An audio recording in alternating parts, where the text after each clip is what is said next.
What's up everyone, Sunkist here, and in today's video we're going to be talking about a stealth rifleman build. This is going to be based around a Gauss rifle that I got at an eviction notice.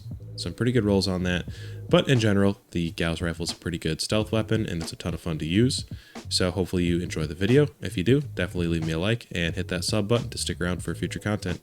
See you at the end. Taking a look at the Gauss rifle that we rolled, or I should say dropped from eviction notice, but we have a bloodied, hit chance, reload speed, and yes, you could have a damaging second star, like crit damage would probably be a great one, or even maybe weapon speed could possibly be good too.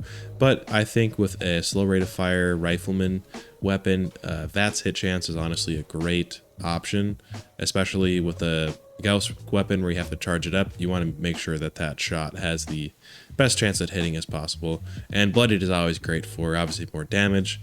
Reload speed, we're going to be reloading a lot. This only has a capacity of 5, so that speaks for itself. Other great stars, as far as the first one could be, instigating would be a great one, or just any other damaging star, but I would say probably instigating or anti-armor are going to be the other ones you're wanting to look for. As far as attachments goes, we got the aligned barrel for the increase in VATS accuracy and lowered AP cost, forceful stock for the same thing. I usually go with the forceful stock over the aligned stock because the forceful stock adds durability to it.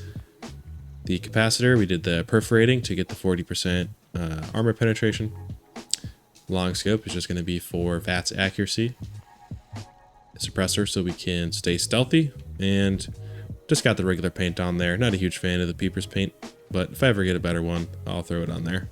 With the purposes of keeping this video a little bit shorter this week, I'll just leave a link in the description of a great video on where to find some Gauss rifles if you're following along with this build yourself. So definitely take a look at that video if you're looking to find one, or you don't have one already, or you don't have the plans to craft. So for armor, since this is a stealth build, we went with the covert scout armor, and the rolls we want to get on this, especially for a bloodied build, is going to be unyielding. This will increase all of our special stats by 3, which will help us get our luck stat to 33, which in turn will allow us to crit every other shot. In general, also, I think bloodied is just a good way to go for stealth builds. If you're a full health build though, I would probably recommend Overeaters or Vanguard's armor. Definitely still go with covert scout armor. It's great stealth armor. And then, for your weapon as well, if you're full health, go for instigating on a Gauss rifle if you can. As far as going to get this armor, you actually need to get it from daily ops.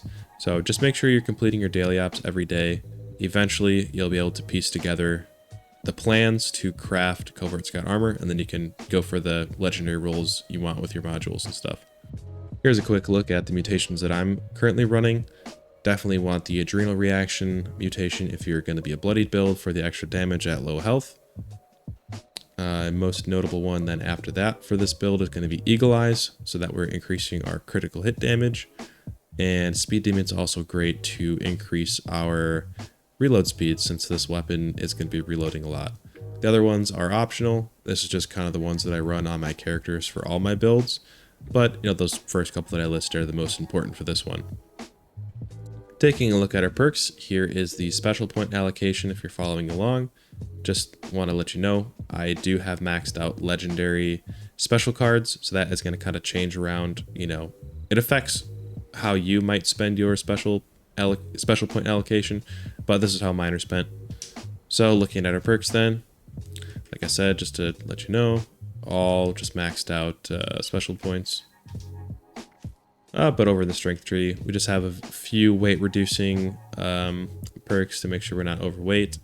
Obviously, really important here is maxed out rifleman perks, concentrated fire, tank killer for armor penetration, and then ground pounder for increased reload speeds. Fireproof to limit our explosion and fire damage taken.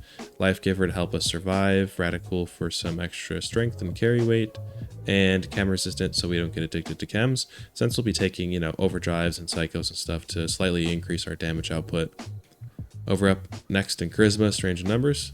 Make sure that our mutations are giving us as much benefits as they can be. Tenderizer for some more damage. Travel agent because I'm a cheapo. And inspirational because I like leveling up. Since we're a bloodied build, we picked Nerd Rage. Batteries included, since the ammo that Gauss rifles use is considered energy, so reduce that a little bit. Demolition Expert and Science cards actually affect the damage output for Gauss rifles, so make sure you max these out. You don't have to, but if you wanted to be doing the most damage possible, good idea. Born Survivor, since we're bloodied. Covert Operative to increase our sneak attack damage. Escape Artist to make sneaking around a little easier. Gunfu for target swapping. Through Hiker, since I carry a lot of food buffs on me. Sneak just to, make it a little easier to sneak around. I mean, you can sometimes just walk right in front of enemies and they still won't detect you if you have this combination of, the sneak and then also unyielding armor and then, covert scout armor. But just one rank of action boy just to help our AP regen. Class Freak, Starch Genes, Better Criticals, Critical Savvy, Bloody Mess, Curator. Pretty standard luck tree for the max damage output on a fast crit build. Fast traveled on over to West Tech. Let's test out the Gauss Rifle and see what sort of damage we can get and see how hard of a time the Super Mutants have detecting us. So we make sure we charge up our shot here. And 2200 damage almost. And okay, 1400, not bad on a non-crit. Another crit head shot. Here we go, 2200 and 1500, 2400. Yeah, I mean, you can, as long as you hit your shots right. Sometimes this rifle kind of likes to just miss randomly, but if you can hit your shots, you can kind of one tap most, mid-level enemies. Like right there, I missed. There's kind of the flaw with this gun. Honestly, if you have Tank Killer maxed out too, or Ground Pounder, sorry, a couple ranks of Ground Pounder. I mean, look how accurate this hipfire is. You could just theoretically just hipfire this thing too, if you don't miss like I do. Yeah, but it's it's pretty good hipfire. Yeah, well, let's move on to a tankier enemy and see how we do.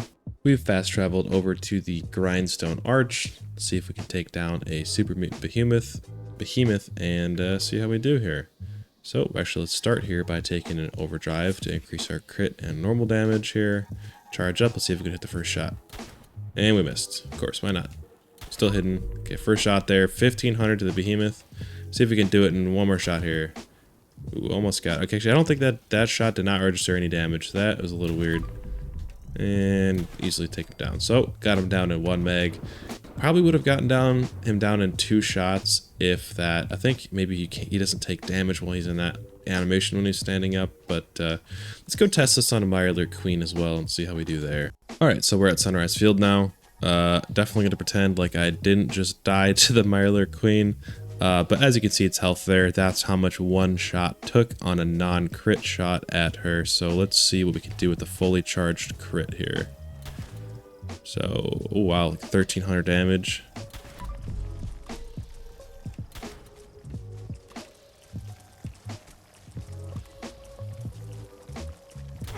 Okay, not great on the manual aiming there. Let's see if we can take more shot to the legs.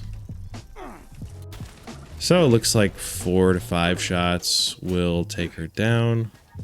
Not terrible, but not the most efficient. But it's fun to use.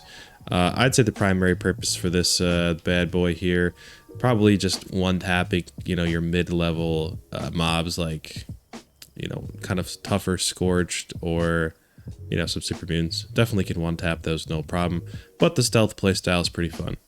Thank you so much for making it to the end of the video. Hopefully you enjoyed. If you did, definitely leave me a like and a sub. I do apologize about the slight delay in this video coming out. I've been pretty good and pretty consistent at keeping my videos about 1 week apart from each other in cadence. Been a little busy in my personal life, but should be kind of back on schedule again. The stream schedule has shifted around slightly. I'll no longer be doing, planned streams for Mondays. That'll be moved to Tuesday. So the new stream schedule will be Tuesday, Thursday at 9 p.m. Central. Obviously, I'll be streaming other days in addition to those if I have some time, and hopefully to see you there. Hopefully to see you there. So, hope you all have a great rest of your day, and thanks again for watching.